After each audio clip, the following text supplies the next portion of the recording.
briefly the other day. It was one of the games that was announced at Sony State of Play event a few days ago. And another game that I want to talk about is Gundam Evolution. It's a game that caught my attention at the State of Play event, mainly because of how it looked, its overall presentation. It's a game that's set to appear on the PS5 and the PS4 a little bit later this year.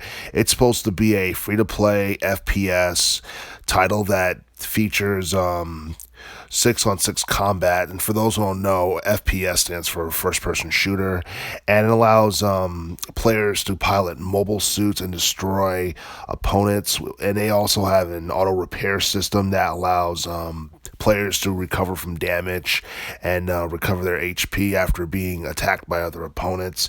There are various different game modes that it's going to feature, including point capture, domination, and destruction. And the cool thing about the game is that it looks like something you would see in a Call of Duty or a Battlefield game in terms of gameplay and all that stuff. And this is a game that it doesn't have an official release date just yet, but it's expected to be released sometime before the year ends. And another game that caught my attention was Square Enix's DioField Chronicle, which looked very impressive. It looked very similar to that of Final Fantasy Tactics, and I believe that this particular game is one that a lot of people are really hyped about because the way it looks, and I guess the storytelling aspect of it is somewhat similar to that of Project Triangle Strategy. Even though the graphics are different, it's also a Square Enix game, and it's a game that looks very impressive as well. The game has a solid plot where it involves players taking control of a band of mercenaries known as Blue Fox, and I feel like the backstory, the presentation, the real-time tactical RPG gameplay are all strong positives, along with the fact that it's going to be released for multiple gaming platforms, including the PS5, PS4, Xbox Series X, Xbox One, and PC.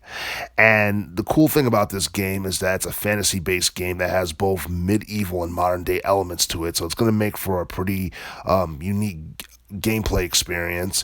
And the character designs in the game were also a work of art, and I'm pretty sure a lot of people were mesmerized with what they saw when they saw the gameplay when this title was announced.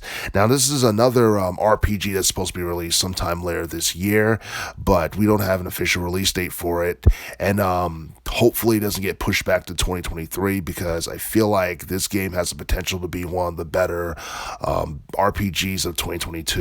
So Gundam Evolution and DioField Chronicle are two games to be on the lookout for as it relates to 2022.